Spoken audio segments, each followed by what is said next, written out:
Hi, everybody. I'm Loryan Strant. Welcome to another episode of Work From Home Warriors. I am joined by Anna Chu from Microsoft. Hi, Anna. Hi, how are you, Loryan? I'm good, thanks. It's nice and sunny here. I'm guessing it's sunny over there by the looks of it. Yeah, it's not too bad, actually. So despite the similar accents, you are actually over in Washington, US. Yeah, in Seattle, Washington State. We have become an epicenter for the coronavirus, it seems. So, yeah, things are a little bit tense, but overall, I think people are pretty optimistic about the situation. Okay, well, it's good to see there's optimism. But so, can you tell me a bit about your role? So you work in an office, but you also travel a fair bit. So can you tell me about your role and also how? Actually, tell me about your role first. Yeah, so I'm responsible for community at Microsoft 365 in that particular department. But I also lead the Microsoft Tech community, which has over 400,000 members right now worldwide. We celebrated our it's been 4 years. Yeah, we launched in 2016. It's been quite a milestone. I also look after community for Microsoft Ignite and Microsoft Ignite the Tour. Fantastic. And so being somebody who's based in Seattle and works on the Redmond campus, there was recently the instruction or guidance from Microsoft for staff to basically work from home for the next 3 weeks. How does that impact your way of working? Yeah, well, I think our leadership's done a fantastic job of keeping us up to date and being as transparent as possible about what's been happening with the coronavirus, otherwise known as COVID-19. We've been getting almost daily updates from CVP Del Benny, and the last directive was that from now until March 25th, that if it wasn't necessary for us to be on campus, that we should work from home. And so up until that point, it was really like, hey, if you don't feel well, don't feel compelled to, work from home. There was always a lot of guidance from our senior leadership to say, look, you don't really need your manager to tell you what to do. Like, this is coming straight from the top. So I think that gave us a lot of freedom to go, okay, we'll make these decisions on where we work on our own. But yeah, I don't feel like we haven't closed any offices. I think it's been really helpful for us to empower ourselves with that decision making. Okay, and so is it a case that the campus is closed, like you're not allowed on at all, or just a case of you're actively discouraged from coming? It's not closed. The campus is not closed. We still have plenty of places where, we run data centers. There are, certain meetings that are still being scheduled, and people are still welcome to go on campus and use those facilities. But it's the recommendations that if it's not necessary for you to be on campus, you do not have to be on campus. Our shuttle services, I think they've gone down to 50% capacity as a result. It's been good to have that level of direction from leadership. Okay. And so what does this mean for your, your routine now that you're not confined to quarters, but more so that you don't have to come onto campus, not that you really had to before, but what's your routine like in terms of getting up through the day, having calls with team members that normally might have been in a meeting room and the like? Just 1 second. I think there's someone at the door. Hold on. Sorry, hold on 1 second.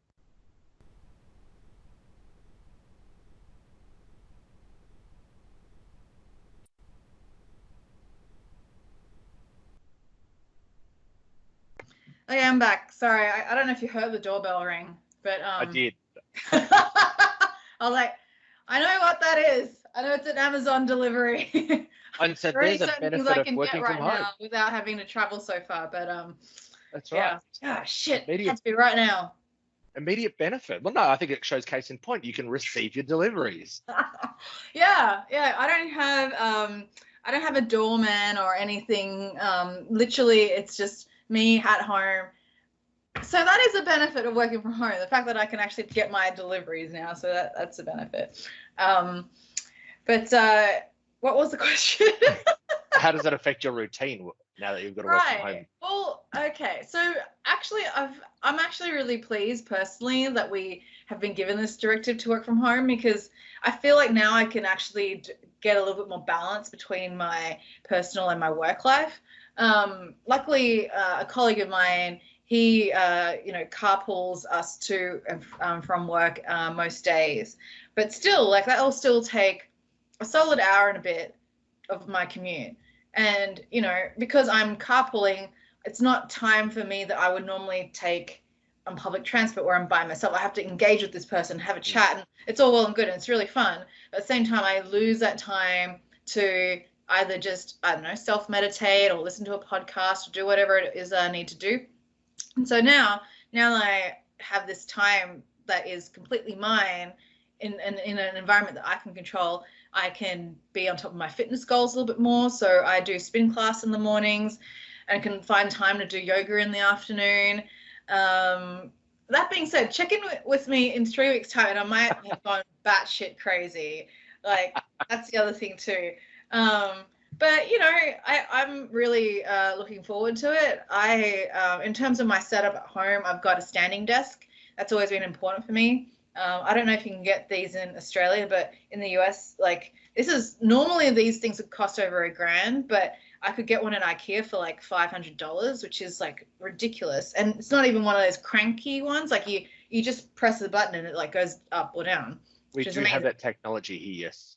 Good. I actually have an IKEA crank standing desk. That was my first one, which was about $500. Yeah. But the one I'm on now is one of those powered ones with multiple memory bits. And cool. one actually has the ability to say, hey, you've been sitting down for an hour. I'm going to move the desk up. No way. Yeah. I don't know if I like that. I want to be able to say, I decide if I, thank you very much. But I do have my watch will tell me if I have been sitting for too long and I need to stand up every so often. So there's that too. There's a lot of different things that like could actually give you a reminder on, when you should be getting up. Something that I'm not really good at, but I have one of these devices. This is a Timex cube. And so if I want it to be set to a 60 minutes, I literally just like pop it up, and then it'll do a countdown, and it'll just have this really obnoxious like alarm when 60 minutes is up. So if I want to do something very specific that is just a 60-minute thing, I can do that. Or if I really want to be tight on time, 5 minutes. I've even got something smaller, but this is something I use more for cooking, really. 5 minutes, 3 minutes, 1 minute. It's pretty solid. So it's good for Pomodoro timers. Sorry, what? It's good for Pomodoro technique. Oh, yeah. And so, like, have you got then other things like external monitors, ergonomic chair, I don't know, headsets, those kind of things, speakerphones? Yeah, any of that stuff? I don't have a good chair. I stand most of the day, which is probably not good. I just have a very small kitchen, which is my home office. And the only chair I can really fit in this space realistically is like one of those fold-up director's chairs. So really, this standing desk, I actually never adjust it because I just prop myself up onto like a bar stool director's chair type of situation, and then I'm sitting. But it's not comfortable. It's actually more comfortable to stand ultimately. I have an external monitor. I found an amazing one from Samsung that is all about giving you a lot of your desk space back. So it doesn't take up like a third of your desk. It actually can be flush against the wall, but it's got a clamp to connect to your desk. So it's really cool. I forget what it's called exactly. It's like Space Saver or something. But it's awesome. I really believe like I cannot work without multiple monitors. In fact, I even have a second Surface laptop in case like this PC crashes, then I've got a backup. But actually, backup crashes more often than this one. I have also light is really important as well. Luckily, I have a window, but it faces a car park, so it's not a very appealing view. But I do have some soft lighting over there, just so it's not like in my face all the time. And just it just helps me with my own personal sanity. It makes sense, and I think the lighting, there is a really key issue because different rooms have different amounts of light. There's windows that will give you too much light. So one of the things that I've seen is Instagram-worthy photos where someone's got the laptop underneath the view of their garden. It's like, that's actually going to hurt your eyes after a while because you've got too much light coming at you and you can't really focus on the screen. Yeah. Versus other people who are like this room that I'm in right now, which is actually our dining room, only has one little light in it. So it's too dark. So what we've done is stuck a lamp over here, and I'll probably get some lights to replace that just shine light up. Because it's important to have the right amount of light, but not too much light. Yeah. And so do you feel, so your setup actually sounds pretty good, like you've invested in, that standing desk and having monitors and you've taken into consideration where it should fit. Do you think some of your peers who have not necessarily worked as much from home are as well equipped or knowledgeable as to what they should actually be doing and how they should be set up? Yeah, I think some people are not that, they're not thinking of, work is such a huge part of my life that if I moved into a space without thinking about my work from home space, I feel like it wasn't 100% complete.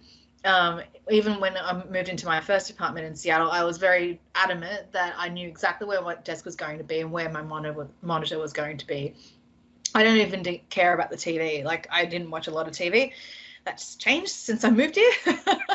Yeah, I think people forget how important it is to have certain elements like that external monitor and the right lighting, etc. I don't know how people are comfortable just working from the couch and having their laptop sitting on their lap. It's just, and then they complain about how their back's out, and I'm like, well, of course, you've been sitting in the same spot for 5 hours, not moving. Your head's like tilted like this. It's not good for you. No. So yeah, I think for me, like, how I occupy space is very important to me, not just from a home office point of view, but just even like the space I live in. I want to be very purposeful about everything where it's supposed to be, because it just makes life much more livable, because you're thinking about all the different ways that you occupy the space, and work is a huge part of that. Yeah, absolutely, it makes sense. And I think the point you make about people working on the couch, I kind of want to dive into that for a quick sec. So from a routine perspective, people often, when they talk about working from home, talk about the discipline in that they'll sit on the couch, watch TV and be on calls or be doing work, or they'll go do laundry or go look at the fridge because they're bored. How do you find working from home? It sounds like you're quite disciplined, but is that something that your colleagues have also said that, oh, well, I've just watched TV while I'm working, or they find, too distracting, or if they've got kids at home, especially? Yeah, I think, no one's ever mentioned anything about like maybe the only thing that's distracting is kids, pets, and your partner being there. It's actually like the living organisms. It's not necessarily your chores or what you want to have for dinner tonight. Like, it's actually other people and animals. So I think you just got to manage that. Like, the amount of times I've been on con calls and I've heard someone's, child, like, or someone's dog in the background. Like, that's fine. I think also people have to be on the flip side. People have to recognize that this is our new normal now, that when we work from home, we are working from someone's home, which occupies a lot of different things. And we just have to be very mindful of that and respectful, and just say, look, like, if you need to go get that package from the delivery man at the door, go get it. It's fine. We'll come back to what we were talking about. So I think it goes both ways. But I think with this coronavirus that's going on right now, people are much more receptive about how they can optimize their work from home experience, not just from a home setup point of view and managing the space and the people around it, but also just the technology and how it enables that. I mean, we're very lucky that we've been doing work from home for almost over a decade. I'm pretty sure it's been over a decade, but so many organizations are not set up for that. They don't even know how to manage, identity and security and policies. It's just insane. But for us, it's like clockwork, and all we care about is like, hey, what external monitor should I use, rather than, hey, like, how do I make sure that I can still access the internet even though I'm not physically in the office? That's right. And I think to that point, a lot of organizations are still at that scenario where, oh, well, I'm sending my people to work from home, so how do they receive their phone calls? It's like, well, how do you not receive your phone calls? Yeah. Because for us, we use telephony through Teams. So, Mm. and I've been working that way for a decade, as you said, and many people have, where I don't care where I am, that's how I work. Yeah. Whereas, a lot of these organizations are saying we want to be able to implement remote working this week. Yeah. Whoa, that doesn't happen overnight, not just from a tech perspective, but from a cultural perspective as well, because people are used to their routines and they get up and leave the house, or they actually have nowhere to work from at home. Or as you said, there's other biological entities in the house that interfere. Yes. So Microsoft's only just really started this. This is like almost week 1 of the work from home, isn't it? Yeah, it'll be day 3, business days on Monday. Yeah. Wow. I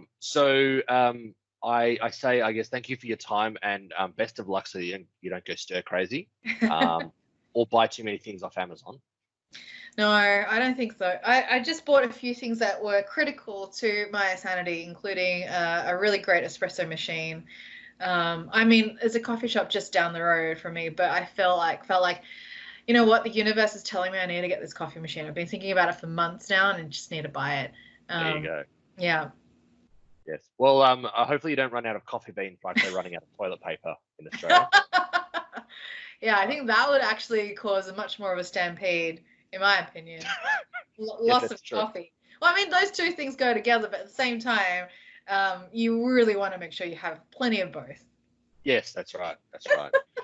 So thank you very much for your time, especially on a Sunday when we're recording this. I really appreciate that. Yep, you're very welcome. Thank you so much, Loryan.